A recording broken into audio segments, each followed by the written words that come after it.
Well, we all had a good laugh at that, my wife and I. It was quite funny, especially the one where they were carrying the injured man to the medical facility, and one stretcher bearer slipped and fell on the floor. The next thing you see is the injured man hopping off in the distance. He's obviously had enough of the stretcher bearers. I thought that was quite funny as well. Any event, when we look at these things, it's very funny. But we also got some not quite so funny things happening in this world of ours. And, when we look at the problems we've got in Afghanistan and now in America, where 13 men were fired on and shot and killed, and another 30 were injured. And the previous day, 5 British soldiers were shot in Afghanistan. I don't know how many were injured. They don't mention that in the British thing, so it might be another 10 injured. Let's assume it's 10. So that's 15. And the Americans got 30 plus 13. That's 43 plus 30 is 73 men have probably been injured very badly, and quite a few killed. 18 of that lot killed. We've got to really be very worried about what we're doing in these countries and make sure it's really worthwhile. And as they don't seem to have a strategy, they don't know what to do, I suspect that we really have no reason to be there. I mean, as one man said, expert said, who knows all about the wars there and knows more than me and most, he said that since 9/11, not one attack had ever emanated from Afghanistan. So you've got to say, well, what are we doing there, quite frankly?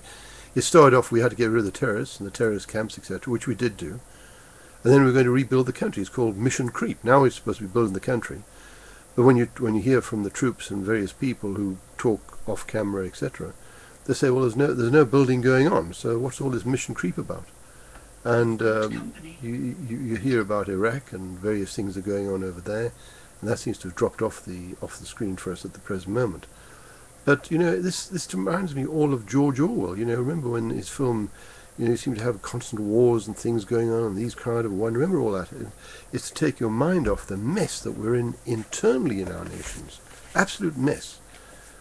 There's rumours about dollar being destroyed in favour of Naira, and America being united with Canada and Mexico down below, and people are, they're just keeping it away from people, and there's highways going in, and people are watching it actually happen, and the leaders are denying it, and it's very bad. But in this country here, it's even more advanced, where our friend Brown and Blair lied to us. Blair gave us two assurances in Parliament at the dispatch box that we in actual fact would have referendums. The one was the question, Mr. Blair, will we have a referendum on Europe? And he said yes. The next question was more direct. It said, Mr. Blair, will we have a referendum if all the nations of Europe turn down the Constitution? And he said yes.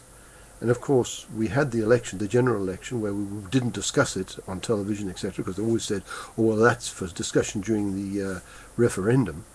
And then, of course, he welched on the deal straight after the election because he'd won the election. That's all he was doing, was trying to win the election.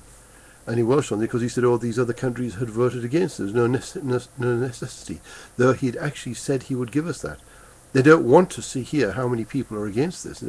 And poll after poll that I've shown shows that at least 75 and probably even as high as 80% of British people are sick of the corruption and the 200,000 laws that are being passed in Europe, which nobody knows about yet. Wasn't that what caused the American Revolution?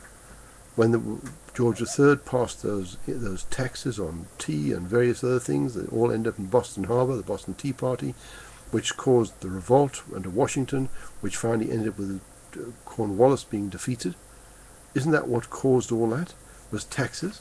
Isn't this what broke up the ancient nation of Israel into Judah in the south and the 10 tribes in the north? Taxes, which people didn't want. And, they don't seem to have any tax. I mean, firstly, they've gone and spent 1.3 trillion giving it to banks. And, banks are very dangerous, and this man here, Thomas Jefferson, said about banks, and, he had something, and I don't know how he knew all this, but it's all worked out that way. He said, I believe that banking institutions are more dangerous now to our liberties than standing armies. Tell me, which standing army has done more damage to the British and American nations than the banks? They've taken all our national wealth. If American people ever allow private banks to control the issue of their currency, which is what goes on, the Federal Reserve is a private organization. It's not a government institution, and neither, of course, is the Bank of England. It belongs to not the government. So it says that private banks to control the issue of their currency, first by inflation, then by deflation. The banks and corporations that will grow up around the banks will deprive the people of all property until the children wake up in the homeless in the continent their fathers conquered. Thomas Jefferson, 1802. So it seems to be a bit ahead of our own leaders here who didn't see this thing coming. Why didn't they see this coming? They were asleep at the switch, having too many parties, wondering how many times they can take the public in their expenses. Yeah, it's treachery as far as I'm concerned. You know, there was a man who knew all about treachery and this sort of thing. His name was Oliver Cromwell. And this is what he said: "It is high time for me to put an end to your sitting in this place, which you have dishonoured by your contempt for all virtue."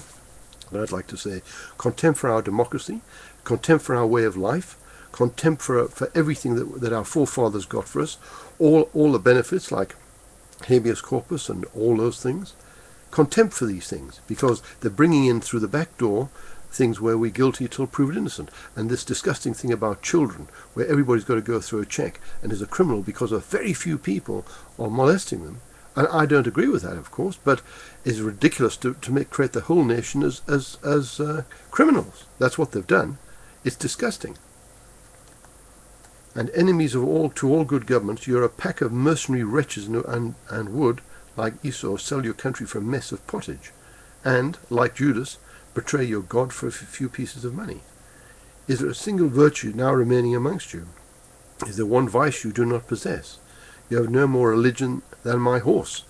Now, for those people who don't believe in having a belief, a godly man would not lie to the degree that these parliamentarians have lied to us and held things down and ignored, because they would have been riled and got up there and said something, no matter what the rules are, even if their speaker had said, "Get out the house, you're out of it for a month." But they would have made their point, and the whole country would have heard it. And you know, a disgusting thing, thousands of people went down to protest about this constitution thing, and they didn't even, the Prime Minister didn't even go in, and they did it in an orderly way. Yet the only people who were reported were the people who were up on top of the roofs breaking the law.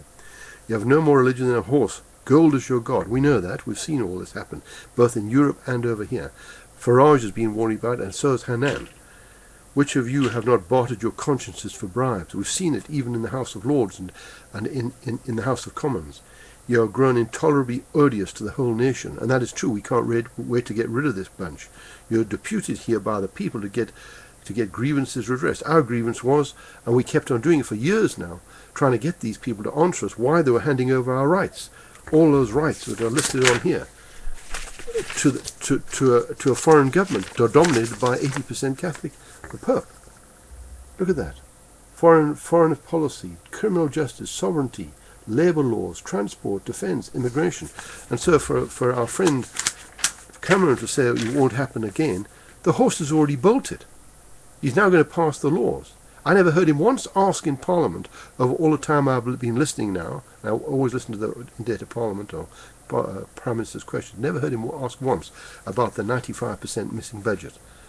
95%, now amounting to trillions over 14 years. This country has spent 196 trillion in the last 14 years, and that's 95%. That's 14 million a day, 14 billion a year. Now they've just given another 4 billion. That's according to the auditors, not me, as I said. You know, as he said, so take and get out and go. That's what he said. And you know, I, in actual fact, I'm quite disgusted with it. And I just say to you, vote for any party other than the Lib Lab Con. Vote for any man other than those groups, because we've got to get them under control, reduced down to a what we would call a rump, and let the Parliament be filled with others. Let's clear this Parliament. We haven't got a Cromwell here, so let's clear it ourselves, the British people. Thank you very much for listening. And by the way, we're looking for people who want to be agents for these things around the world. Thank you.